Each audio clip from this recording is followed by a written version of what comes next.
sa 90.7 Love Radio. Love Trip! Kasama ang inyong muy delisyosang ka-love team, Mara Tony! Mara Tony! Ikaw, anong trip mo?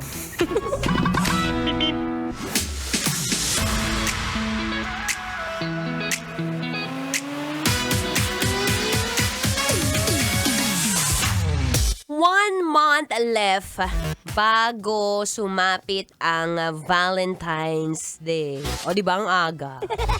O, syempre, B, hindi naman agad-agad makikita yung partner mo, so kailangan pa maghanap-hanap. At syempre, alam kong makakahanap ka kapag yan mismo, yung katabi mo. O, tingnan mo ang pagbumuka niya. Wag ka na mahiya. Silipin mo. Yung katabi mo o yung nasa likod mo o yung mamayang sasakay sa'yo. Nako, for sure, baka mamaya na pala yung tunay na kadate mo sa Feb 14. Anyway, nagbabalik pang inyong kadaldalan na dalang atleta DJ Mara Tony. At speaking of a date, kung papipiliin ka, ano ba ang trip mo? Trip mo bang jumowa ng 30 pababa? O mas okay sa yung jumowa ng 30 pataas? Yung mga tipong pang senior citizen na. Alam mo no, share ko lang bago ako mamili sa dalawa at bago ko ibigay ang aking opinion dyan. Ako ay isa sa mga may nakadate noon na talagang medyo tumagal din naman. Oo, yung nakadate ko isa siyang wala, expose ko ba? Isa siyang commander. Oo, yung commander na yon syempre mayaman. One point na agad yun. Tapos bukod doon na medyo maganda rin ng aming napagsamahan, napag-usapan. Pero there's nothing special between us.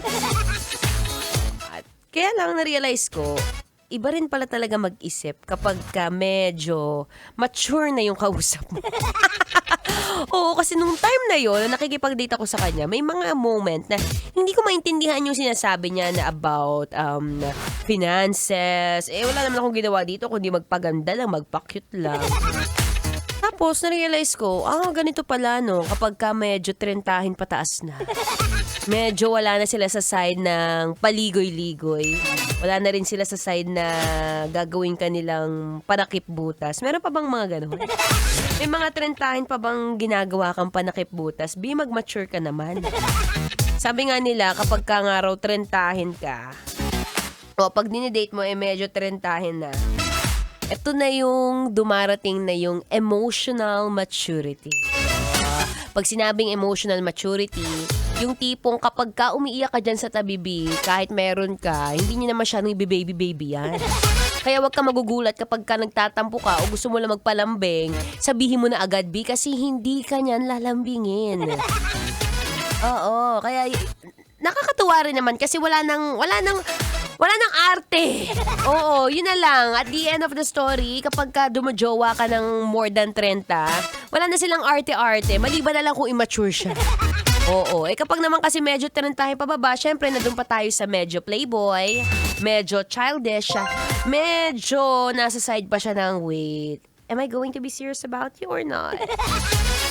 So, nasa sayo na yan. Whether babae o lalaki o kung ano man o sino man yung dinidate mo ngayon, ikaw nang bahala dyan. Pero baka mamaya, mabigyan pa kita nilang tips. So for now, syempre, ito na si Sugar on My Tongue. Pumasok na siya. Here's another Feel Good Music ngayong Feel Good Wednesday. Dito pa rin sa 90.7 Love Radio. Kailangan pa bang i-memorize yan? Basic.